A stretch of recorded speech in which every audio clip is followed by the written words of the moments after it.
Selamat malam teman-teman, berjumpa kembali dengan saya Rahma Huda Putranto. Ini kita kembali akan membahas salah satu buku, yaitu bukunya berjudul Quantum Learning. Ini karya Bobby D. Porter dan Mike Hernacki.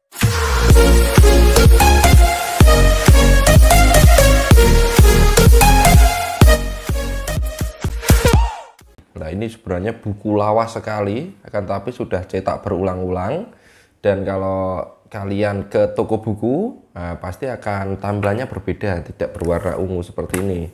Karena ini versi dua edisi sebelum yang terbaru. Jadi sebelum ini ada yang bentuknya itu sedikit lebih melebar seperti itu. Nah, untuk yang baru warnanya juga tidak ungu seperti ini. Nah, untuk mengawali pembahasan tentang buku ini, saya sebenarnya tidak membahas semuanya, hanya sebagian kecilnya saja. Nah, di sini saya akan awali dengan sebuah cerita di mana kadang kita melihat untuk ingin seperti orang lain. Nah, misalnya seperti ini. Kita lihat ada tetangga kita yang suksesnya minta ampun atau cerdasnya nggak ketulungan gitu ya misalnya. Dan kemudian kita pengen niru seperti dia. Wah, enak ya ternyata bisa hidup seperti dia, punya usaha besar, misalnya punya pabrik kayu, kemudian punya mobil mewah, dan bisa memperoleh jabatan publik yang luar biasa seperti itu. Nah, akhirnya kita mencoba untuk meniru apa yang dia lakukan seperti itu. Nah, sayangnya ketika kita meniru, kita tidak menemukan sesuatu yang bisa kita inginkan. Artinya apa? Artinya ketika kita melihat kesuksesan orang lain, kemudian kita mencoba untuk menirunya dengan menggunakan jalan-jalan misalnya seperti kita meniru usahanya atau meniru bisnisnya, ternyata kita nggak bisa 100% bisa memperoleh hasil yang sama seperti orang atau tetangga yang kita ingin tiru itu. Nah, akhirnya di sini ada istilah di mana wah, rezeki itu memang sudah ada jalannya sendiri. Terus kemudian ada istilah ya kuwi rezekimu, atau ada juga ungkapan-ungkapan seperti ya memang kowe ora bakat sih bisnis kuwi, mbok golek bisnis liyane. Nah, sebenarnya itu kata-kata yang menasehati kita atau biasanya keluar dari orang-orang terdekat kita, tapi itu tidak sepenuhnya benar. Nah, karena apa? Karena di situ bukan merupakan sebuah pernyataan-pernyataan yang isinya solusi seperti itu. Nah, di buku ini, ini saya sebutkan di halaman 40, disebutkan ada istilah modeling.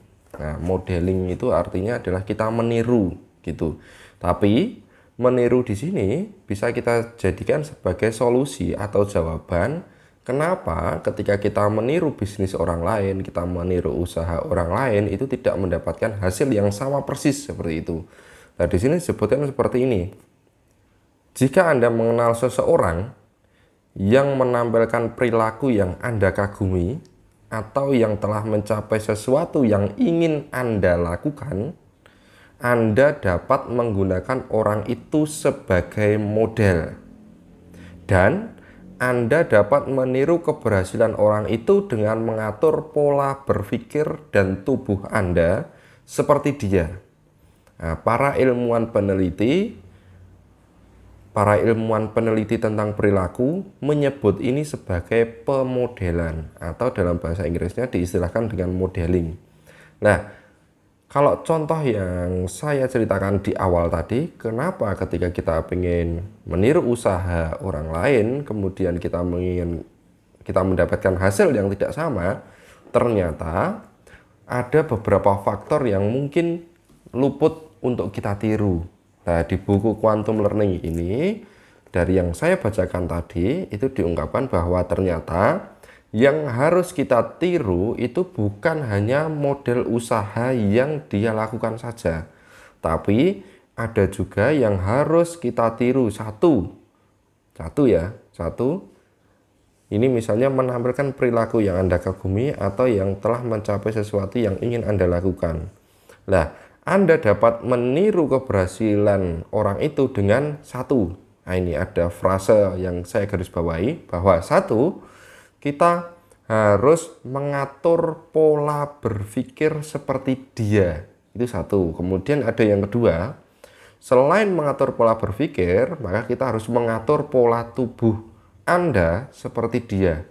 Jadi yang kita tiru itu bukan hal-hal yang tampak di mata kita saja secara indrawi, tapi kita juga harus mencoba untuk menyelami pemikiran-pemikiran atau gagasan-gagasan dan mental-mental sekaligus sikap-sikap yang harus kita tiru dari orang yang ingin kita contoh atau kita jadikan sebagai model. Nah, selama ini mohon maaf bahwa pengalaman saya sendiri, saya melihat kesuksesan orang lain kemudian ingin meniru seperti dia. Yang saya lakukan hanya meniru bisnisnya saja. Akan tetapi saya tidak meniru bagaimana sikap dia ketika menghadapi pelanggan, atau saya tidak meniru mental dia tentang bagaimana caranya dia bangkit dari keterpurukan. Kemudian saya juga tidak meniru bagaimana cara berpikir dia.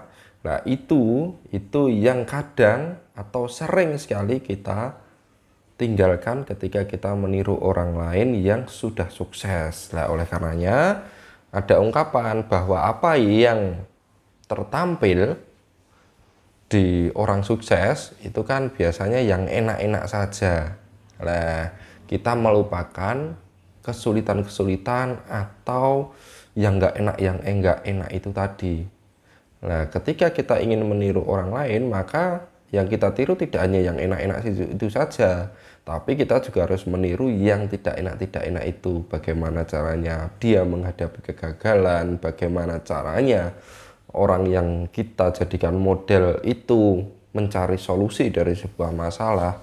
Nah, itu yang harus benar-benar kita perhatikan juga. Dan sekarang kita terjebak di era di mana kita itu ingin meniru gaya-gaya hidup. Nah, ini misalnya seperti saya ini contohnya. Saya beli kopi di kafe. Mengerikan loh ini. Ini harganya satu cup ini 15.000. Nah, kalau saya runut, saya renung-renungkan, oh ternyata saya pengen beli kopi ini hanya karena pengen meniru gaya hidup orang yang saya anggap sukses itu. Loh, apa nggak salah kayak gitu? Yo nggak sepenuhnya salah, tapi juga nggak sepenuhnya benar. Kenapa? Karena kalau kita hanya meniru orang itu dari gaya hidupnya saja, tentu kita nggak akan bisa mengikuti. Nah, contohnya juga yang lebih konkret, dulu ada serial reality show yang ada di TV di mana artis-artis itu sering keliling piknik.